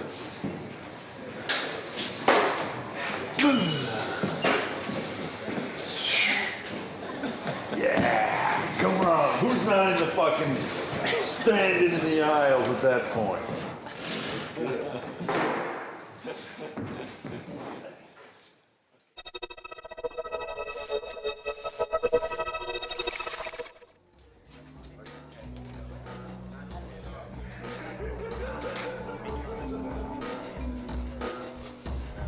I remember sitting in there thinking I was in an office block overlooking Sydney, and there was this fantastic cyclorama of the Sydney skyscape. It was completely real, except it wasn't, like the movie. It was really cool to be able to stand up on that floor and walk from one office to another office and another office and never once lose sight of the translate. Biggest translate in the world like that? Are you interested in a stat like that, a little stat like that? Is it the biggest translate? The biggest one-piece translate in the world, yes, it is, Josh. We did computer generate the translate so that Sydney was not identifiable. There's a few buildings in this background that are not where they really are, because we're covering the Opera House and we're covering Sydney Harbour Bridge. And I mean, even though the movie takes place, we're not saying it's not Sydney, it's just an unnamed city.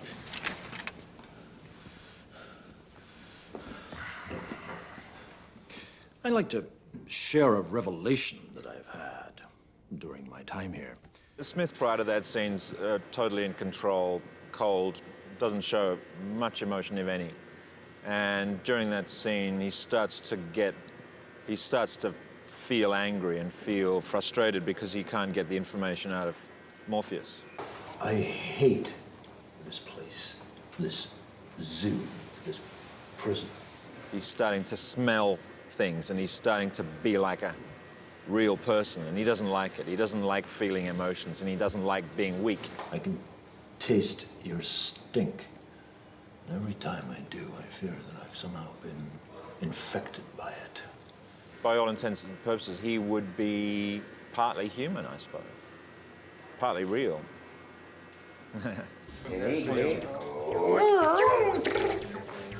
I like to think that Morpheus is aware of everything that's going on in that scene, or at least he's struggling to maintain his awareness.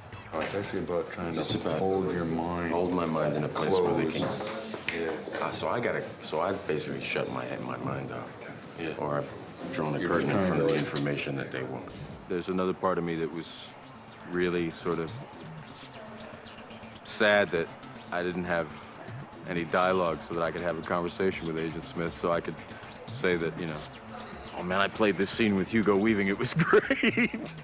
But, you know, I did play this scene with Hugo Weaving, and it was great.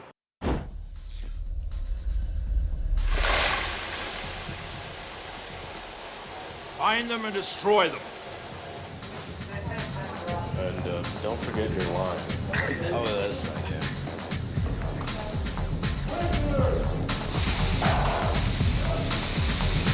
Find them and destroy them. When the sprinklers went off and it poured into the room and we were all drenched and soaked and things were floating around and it was a kind of dangerous live wet set. But it was fantastic fun. I enjoyed that week a lot. We had very difficult issues with the water. That was an early situation that the studio also was concerned. Do we need the water? Do we need the water? And the boys felt that the water was crucial. When the sprinklers came on in that set, the water that came out of the sprinklers all had to be hygienic, you know, because there were upwards of 100 people up on that roof at various times, breathing in the water that was coming through the system and breathing out it, obviously. It all had to become sterilised before it was kind of pumped back in. It all had to be heated.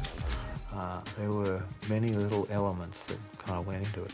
And you forget about the helicopter coming down and shooting the Oh, office up. yeah.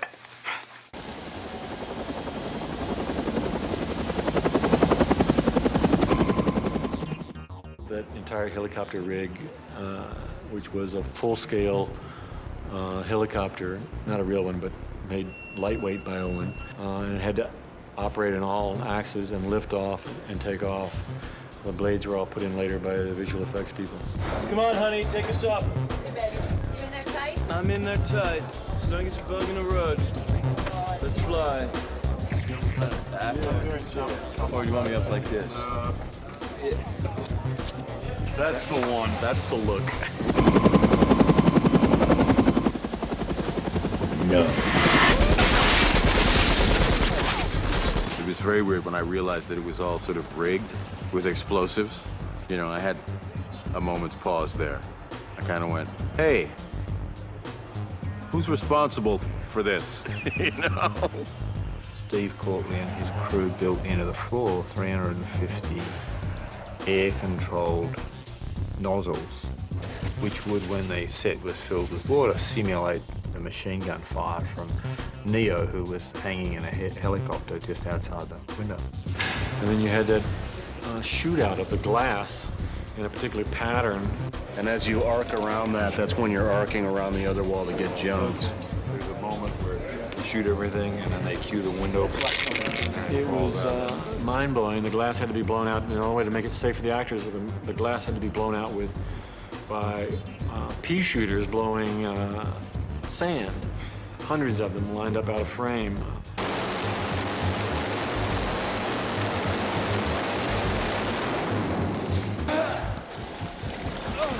He's not gonna make it. It's kind of ironic in that to achieve what seems like a fairly simple thing to do, to fly a helicopter down the front of the building, shoot a window out and rescue someone by jumping out the window. It's been over 6 months to actually achieve that whole element, because at the beginning of the film we were shooting on a government roof. At this point we're nearly end of the film and we're still shooting that same sequence.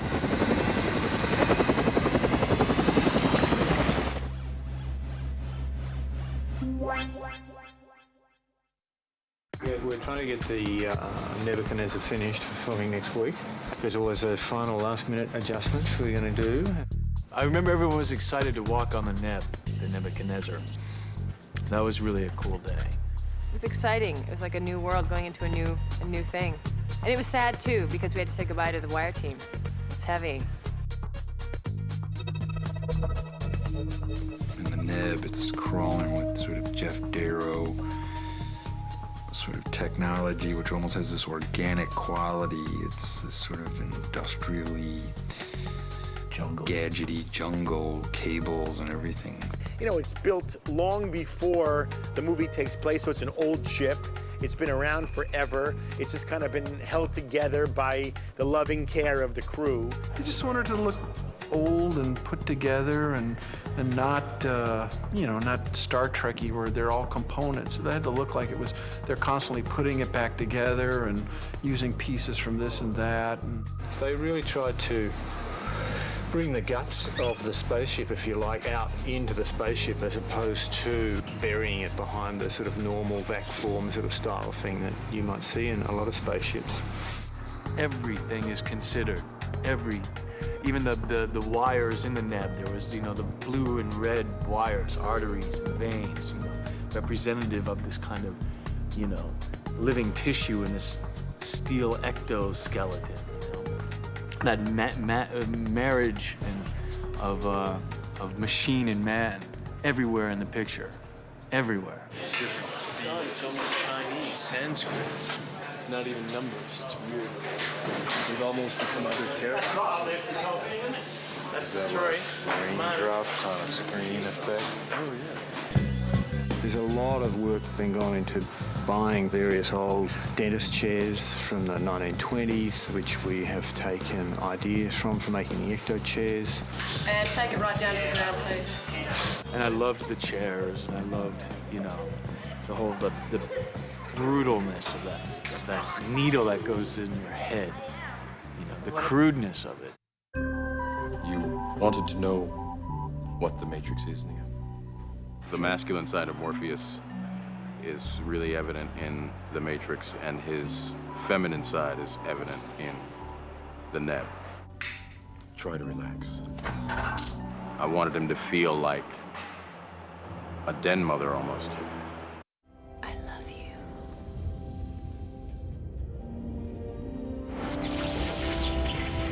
Cut, there's a fire.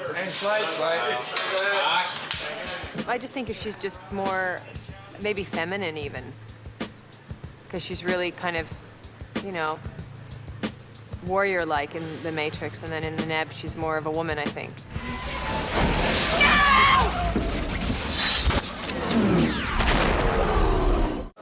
Sentinel. This is what we're looking at. How? As soon as you see that thing go, Yeah. you would say now. And my hand is on here, and I pull this out at the same time. I say now and then push. Pull.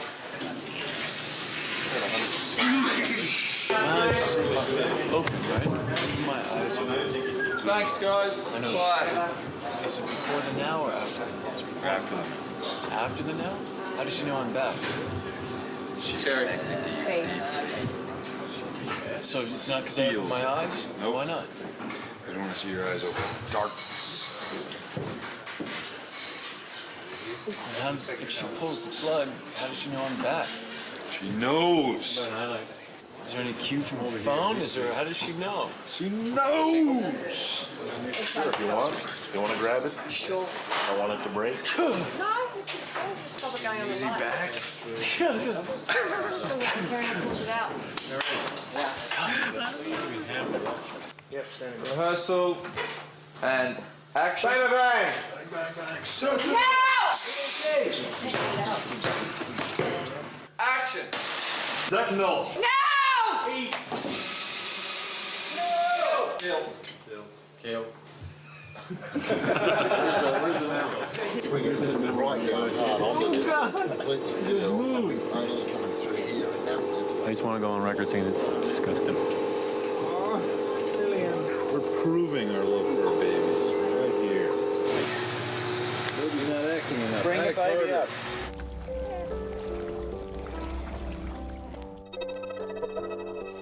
Originally when they were talking about the power plant and Jeff was in France drawing it and Larry gets the first fax, it was a lot more scary than he'd imagined. they wanted to look like it was something that get away from that stainless steel, very clean, science fiction-y look, and to make it look, you know, kind of dirty and used and ugly.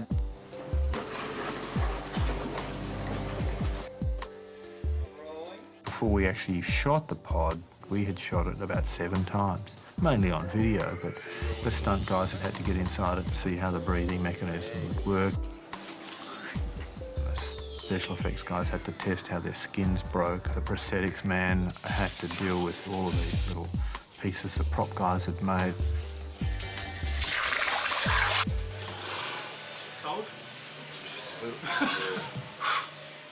I feel bad for Darko, who was doing some of the testing. He had, originally when they put the goo in there, they didn't heat it, and he had hypothermia in like 8 minutes. Okay, let's get him out of there now. Thank you very much, Douglas. By the time the actor got in there, they figured out they should heat it up. Give him another one and let him get on his arm.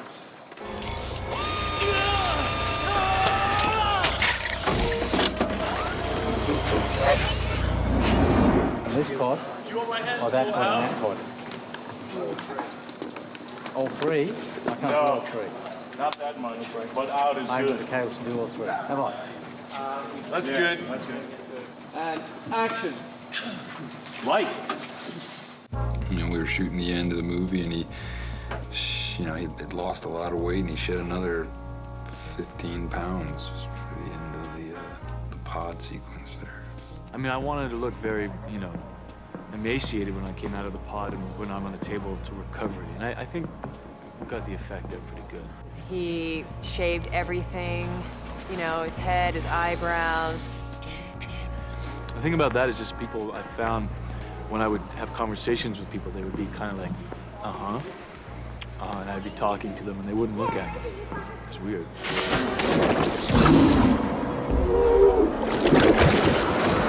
Now! Go!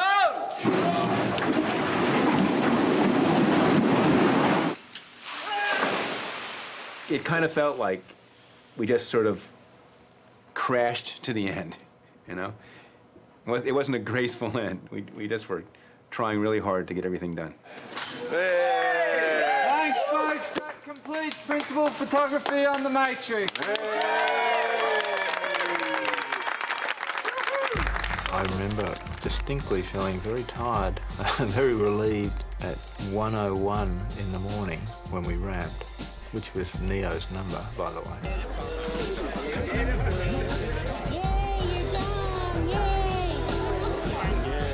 I remember walking from work and they do the whole thing and they say it's a picture wrap, and it's so intense. I mean, it was just crazy.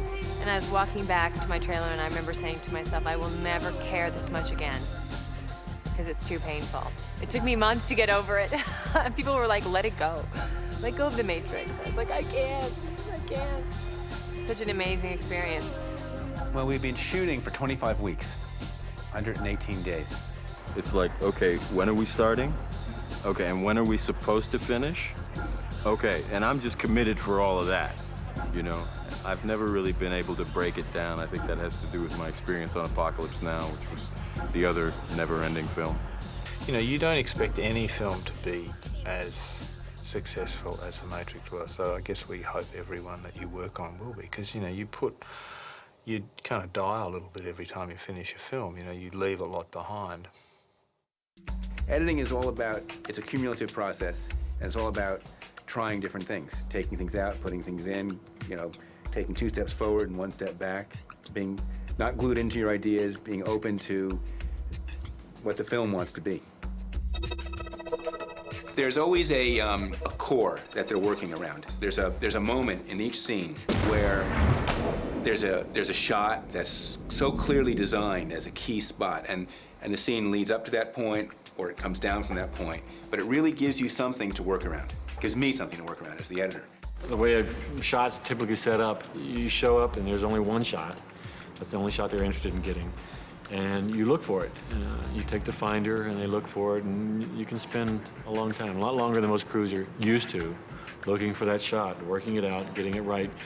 But it's so time efficient because that is the shot. You don't have to come up with other coverage. This shot leads to the next shot. And you only have to shoot exactly what's being used. They just shoot what they need, which is very economical. And also, you know, it's fun to watch it because when they shoot it, you see what the scene's going to look like, and you see what you're going to get. We had visual effects companies in Sydney and in the U.S. Mannix is the main company out of San Francisco, but we had two companies, Animal Logic and D-Film, in Sydney that did a significant amount of the visual effects.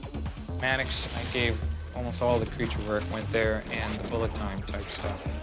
Animal Logic, I gave them a big climactic code hallway and like the exploding agent. D-Film tended to do difficult compositing. Things like when Neo jumps off the skyscraper and they did the helicopter crash and things of that nature. Early on, the studio tried to get us to take out the helicopter scene. They thought we didn't need to add that as well, and of course we were passionate about the whole sequence. They eventually agreed. Well, the helicopter crash is, I guess, one of the big money shots for the film because it's just so outrageously complex and so just visually intense that it's really trying to be the definitive action sequence, or at least that's our interpretation of it. So the combination of miniatures with live action, with stunts, with CGI, it's a very big sequence. We were very specific and we wanted the glass to explode in sort of an ever-expanding circle, and to actually figure out how to make the glass do that and to figure out basically what glass to use and what explosives to use probably took 3 months of heavy-duty research. This was basically concentric rings put behind the glass with pyro charges that were all triggered to a certain timing.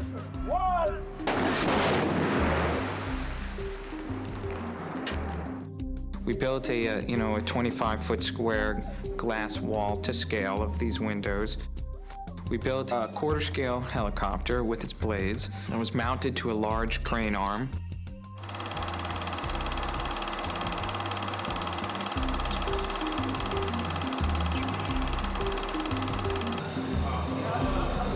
Oh, yes.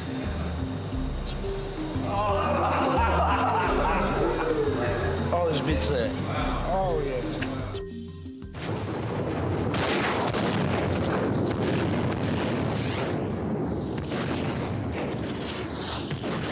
That was the very first thing that we started doing in 1996, and that was one of the last 4 shots that we finished in the movie.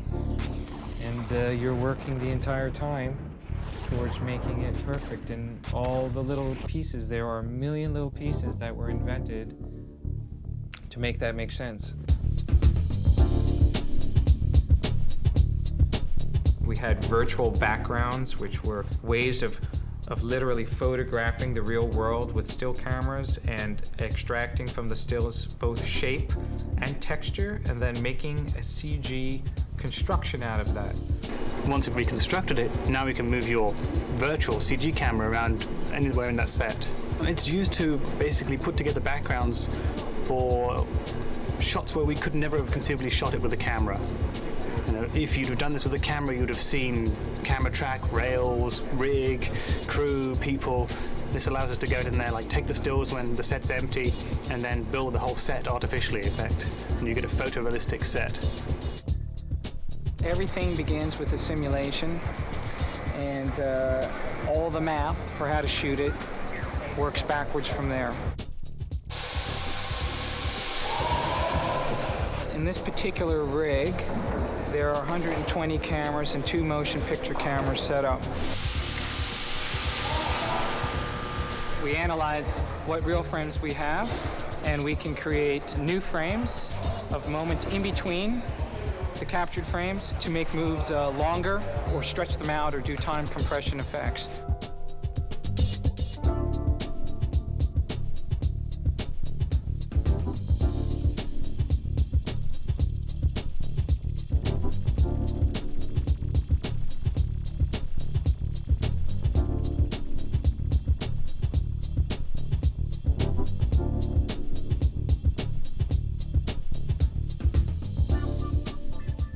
These are like tests trying to find the texture of the pod. The whole sort of like look of a lot of the computer graphic creatures and environments is based on undersea life. They're much more light absorbing and scattery light and wild colors and things like that, which no other creatures to date really have this kind of quality. Everything else is out in the sun or in, like, you know, whatever, normal lighting, traditional lighting. How about, you got, like, let's see some pods. This is all computer graphics, just like we were talking, the babies grow inside there. And it's sort of like Big Daddy Roth meets Jacques Cousteau. Just bring the animation until, like, there, yeah, then cut it off. Okay.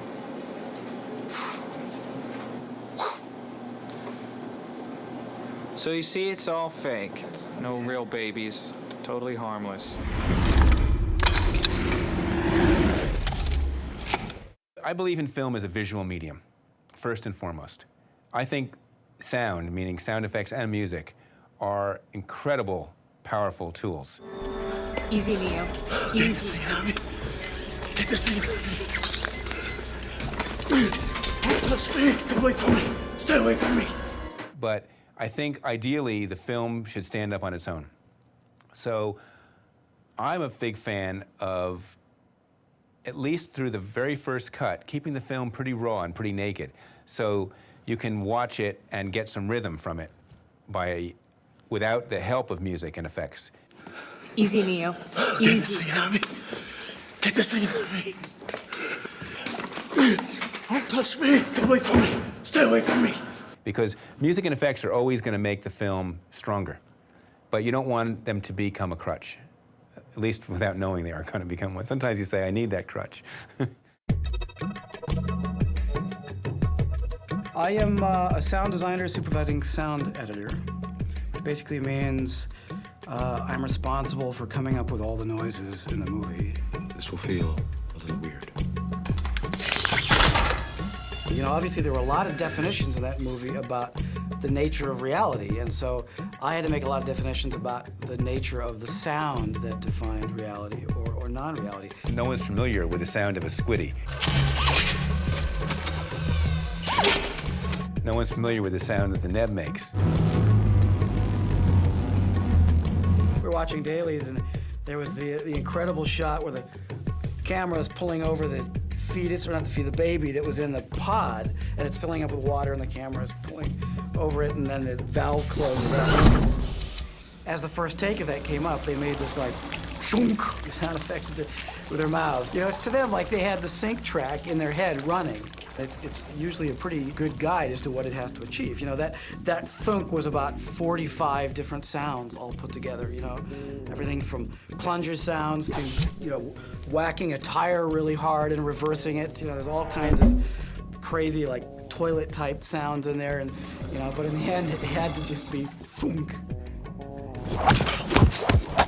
We recorded for all of the fighting whooshing, which is an important part of it, which in the Hong Kong films is usually fairly simple. You know, it's the same kind of whoosh over and over again.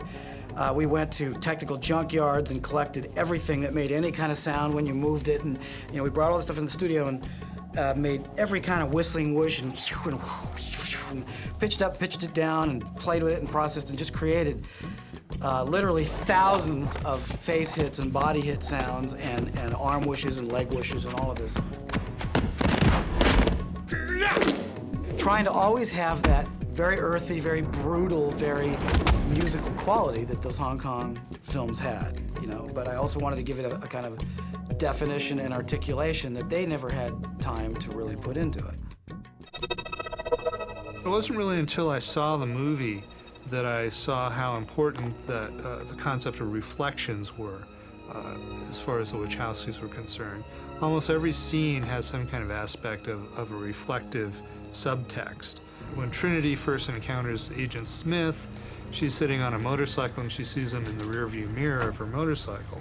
You know, almost every time when Lawrence Fishburne is on the screen in his dark glasses, you see Neo reflected in his glasses. You know, the scene with the spoon moving around, it's always got somebody's face in it.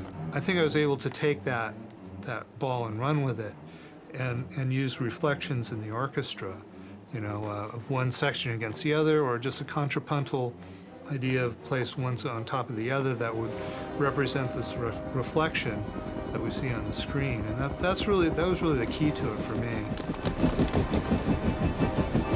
We all pretty much agreed that an organic, orchestral, and choral approach was the best for the music, and then we could enhance that with some additional synthesizer and sampler elements. And then, you know, whatever sequences had the protagonist, we could shift the emphasis onto the orchestra. When the machines were taking over, we could shift the emphasis toward the synthesizers, and it really worked pretty well.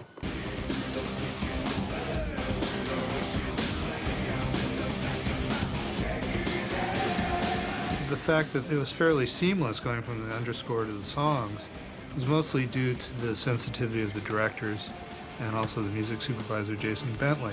The process was a combination of understanding what the Wachowskis were interested in. They had the core interests of Rage Against the Machine. At the end was just spot on. They couldn't do without it. Furthermore, Prodigy was important. They're watching you, Neo. Who is? Please just listen.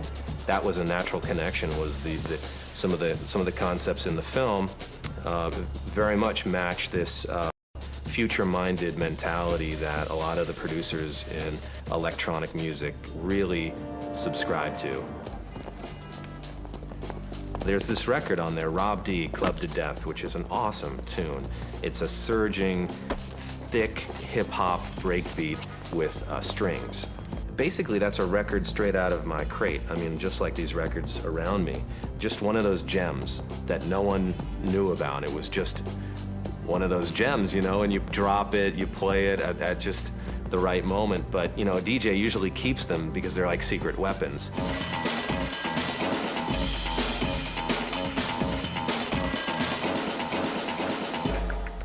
We're in. And then we, you know, began to kind of just get it all done. And it was, you know, as usual, it was a rough ride because there was just visual effects that weren't coming in time, and we had to do TV spots and a trailer, and we needed visual effects in the trailer, and they weren't ready yet. I mean, just it's always a whole, you know, tension-filled moment when you're preparing to release a movie. In the last week of mixing, I took out 2 frames because the visual effect had come in and it wasn't exactly what I thought it was going to be. And I felt that this cut wasn't quite right. I figured this is the end. This is what's going to be there forever now. And I wanted it to be right. I remember me and Lorenzo sat down and they showed us the picture, and it was just, I mean, we were so just out of our minds. I was completely blown away by it. It exceeded my expectations. I knew then that we were going to be a success. The first time I saw it with an audience was a thrill for me. It was just the excitement that ran through the audience, the fact I sat down in the audience and I could feel them going with it. I could feel them following the beats that we'd put in there. They were with them all the way, and there was applause halfway through. There was a standing ovation at the end. I remember being completely blown away with Carrie Ann's the whole opening sequence, because I hadn't seen any of that, and how powerful that was, and what a great opening that was, and how Trinity worked really well. I'd never seen myself in a movie before, and so I had a really hard time. All I could see was everything I felt I did wrong, and I just was like cringing at everything I said, and you know, it was just really, anytime I came on, I just had to do this. 2 things happened to me when I saw the film. First was that I remembered suddenly all the philosophical and spiritual lessons that are layered throughout the film. I had completely forgotten about that. And Morpheus scared the shit out of me. It was much more suspenseful than I thought it would be. I found it very moving. I was just amazed that they did what they set out to do. When the film was coming out, and then, you know, we'd hear stories about people going, you know, more than once, twice, 3 times, 9 times, 10 times, 11 times. And then some of the emails that they were getting and some of the responses onto the film's website. And then when we heard, you know, people dressing up as characters, I didn't expect that. at all? Oh yeah, I ran into people who are complete Matrix freaks. The Hollow stuntman I just worked with, who just recited every line of mine back to me all the time, and I couldn't believe they'd seen The Matrix so many times, and, you know. And what was really gratifying to me, though, is, you know, I'll be taking a taxi someplace, or I'll just be in some non-movie situation, and it'll come up that I edited The Matrix, and people will want to talk to me about it. People want to tell me about how much it changed their lives, or how much they saw the world differently, or... And that, to me, personally, is so exciting to be, you know, a small but significant part of a movie that can affect people on that level. That's what success is. To be in one film like that in your lifetime makes you extremely lucky. It's right, extremely fortunate to be involved in a project like that. I've had the good fortune of being involved in 2, you know, with Apocalypse Now, which is not the commercial success that The Matrix is. Domestically, it grossed about $171 million, which is an enormous amount of money, and about $270 million foreign. So we're looking at a $450 million grossing movie, which is, in terms of Warner Brothers, it's the highest grossing film they've ever had. For Warner Brothers, it's done a great thing for our studio, which is the hardest thing to do, which is to have a great reputation for going cutting edge and innovation, and they really brought it to our studio. I hope they never leave. I didn't go to the awards. I just didn't think we'd win anything. A couple years ago, I had essentially the same 4 nominations for a movie we did called Die Hard. And we had the same nominations and won none of them. I had the good fortune to be at that Oscar award ceremony, and it was fantastic to be in the audience and to have, you know, the film announced. I went into that evening at the Academy Awards thinking I had a shot, but thinking I wouldn't win. And I remember saying to my wife at one point, sitting next to me, I said, "It's really boiling in here, isn't it?" And she says, "No, it's really pretty cold. The air conditioning's up full tilt, I'm freezing." Getting the award was completely Matrix-like unto itself, just because, you know, you walk up there and none of it seems real in any way, and you're looking at these lights, but then you go through the curtain, and it's exactly like leaving the Matrix and going into the real world. It's just you go through these curtains, and everything's all black. There's all these people dressed in black, you know, tuxedos, with wires and gaffer's tape everywhere. It was just this completely, like, rigged, dirty, crazy world. It looked exactly like the world that the people in the Neb lived in, you know? Whereas up there on the stage was this manufactured world that I got to be in for a moment. So that parallel was almost too much for me. It was almost a total breakdown. It was sad that at least I think Bill Pope and Owen Patterson both at least should have been nominated for, I mean, if you believe in awards or not, but I thought they should have at least been nominated for what they did. I wish we'd gotten more nominations. Maybe we would have won more awards, but it won awards across the board. It won awards in England. It won all the crafts in LA. The sound people gave it an award. The editing union gave it an award. It was just a miracle that it worked so well. The idea is that we're going to make both these movies, Matrix 2 and 3, at the same time. It's not as if we're shooting them back to back, because it's one giant movie that will then be cut in half and they'll be shown in 2 sittings. Everybody calls these things sequels, but from the first time when we were working on Bound, and Larry and Eddie told me about The Matrix, they always thought of it and presented it as a trilogy. And so these next 2 movies are the second and third parts of a trilogy, by which it's really important to see the difference, because these movies will be able to watch, you'll be able to watch all 3 movies together and see one big story. It's the same antagonist, it's the same heroes, but you might as well call it Matrix Squared and Matrix Cubed, because I think those are the levels it's going to. The Matrix was an undertaking. This is a super undertaking.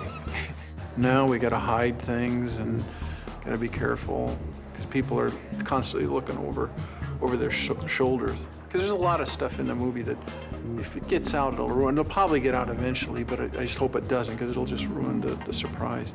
It's been a very difficult task to mount these movies. I mean, they're enormously expensive, which is always an issue.